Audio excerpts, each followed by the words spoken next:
I actually have Carter to thank for this following talk, because about a month ago he sat me down and was like, Ava, when's your NED talk? I was like, I didn't write a NED talk. Here I am. Okay. I'm Ava, and I don't think it's important to find the meaning of life.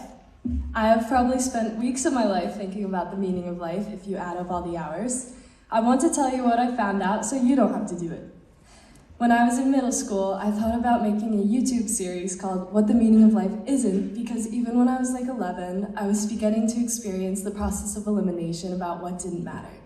I had a lot of claims, like money doesn't matter, being pretty doesn't matter, getting famous doesn't matter.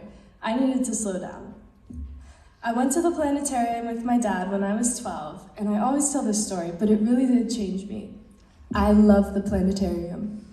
But basically, we watched this science museum special that showed us how tiny we are. I laid back in those big cushy seats. I probably had Keds on and my iPhone 5S in my pocket. The IMAX dome rose up above the tree line to the country, then the green-blue marble of the planet, and the solar system, then galaxy, then to 100 galaxies. My questions kept burning and exploding like stars. If we are so tiny and fragile and so instant, why do we kill each other? Why is it so hard for us to tell each other that we love each other? I wrote my 8th grade introspective paper about this and said, when there's a stock market crash, not even the other species on our planet care at all. Yeah, I was a freaked out middle schooler. In that paper, I came around to the generic idea that making small differences in other people's lives was still meaningful. That made me feel better for a bit. One of the most important songs I've ever heard goes like this.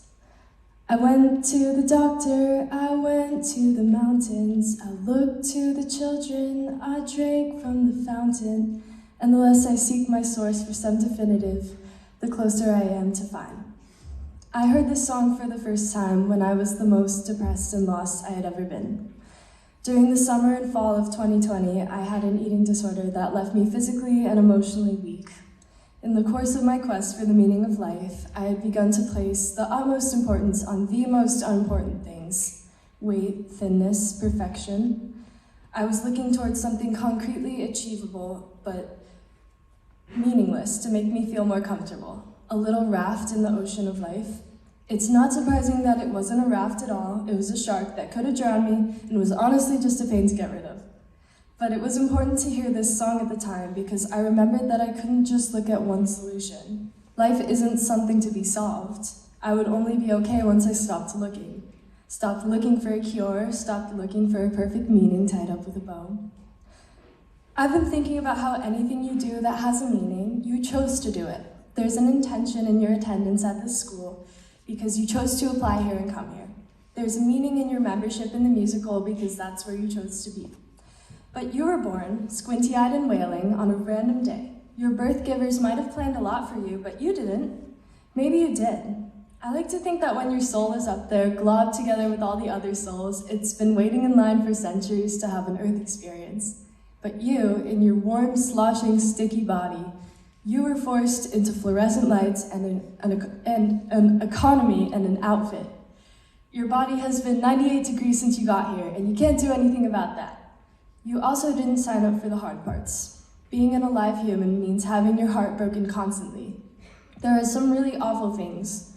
Losing someone you love, getting sick, experiencing the brokenness of a world constructed by people that you didn't even get to meet. Maybe being born as someone the systems were made to push down over and over. So your meaning, and I think a really noble objective all of us have the responsibility to take on, could be to fix the systems. But you don't have an obligation when you're here. Here at Noble, sure you do. Here on Earth, not really. You don't have to be healthy. You don't have to be nice. You don't need to be a mom or learn a skill or make friends. You could just try to have fun, but there isn't really a right thing to do. Maybe it's good to be decent. I'm not sure. I'm just a kid and I just got here. We all just got here, even the old folks, so let's be gentle with each other. What if this was your first day on Earth? What if everything looked like a miracle because before you were somewhere barren without anyone else to talk to? Look, there are all these people, and there are trees and Target and French braids.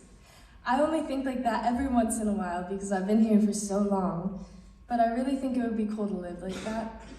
I like finding little moments of transcendence. getting to know a kind stranger in the airport, seeing sunlight shafting through tree branches at 5 p.m., laughing to the point of tears with my baby brother, pulling song lyrics straight from my heart and into sound waves. That's not a meaning, that's just moments. But when I say them all together, it kind of sounds like God, like a patchwork makeshift meaning, like a good way to pitch a life on earth to my unborn soul who was waiting wherever and deciding whether she should become Ava. I think I was on the fence about it though. I was born 2 weeks late and stayed staunchly stuck in the womb. I think I knew I was going to be someone who felt everything and couldn't go without telling people I loved them and made huge mistakes. And I knew that was going to be hard, but I think I decided it was worth it. Maybe all of you decided it was worth it. So please don't give up on the single life you have. There is a pattern in my ancestry of people giving up on living, and I feel its echoes sometimes. Living is messy, and it can hurt like hell, but it never does that forever. And you can try honing in really close on the things that make you remember why you keep choosing to be here. So to end this talk, fittingly, I want to say that there is no real meaning to it, and it's not a perfect ending with a streamlined message. CP told me she wanted to hear some more unremarkable NED talks that don't present a clean takeaway to you. I still place insane amounts of significance onto things that, in theory, shouldn't matter at all. I'm still chronically searching out meaning. I wrote an 8-minute speech about it, for crying out loud. I'm a songwriter and aspiring philosophy major. I'm literally trying to patch up the emptiness in the human experience. But in the past, I got so obsessed with finding an objective for life and living it perfectly that I forgot I was actually here. I just hope you remember that your being put here on Earth was a miracle, 1 in 400 trillion chance, and you have a beautiful body and mind to play around with and hug other bodies with and dream with. My wish for you is to feel everything deeply and listen to 1,000 different people's stories. Roll around in every shade of experience. And please just play. Life is this crazy nonsense playground, and how cool that we get such brilliant playmates. I'm going to miss these playmates of mine, but I know I'll always find you, because maybe life lacks meaning, but these past 6 years, past 17 years, my people have been my personal meaning, and I wake up and fall asleep thinking of you. So I know we're going to see each other around. Have a good day.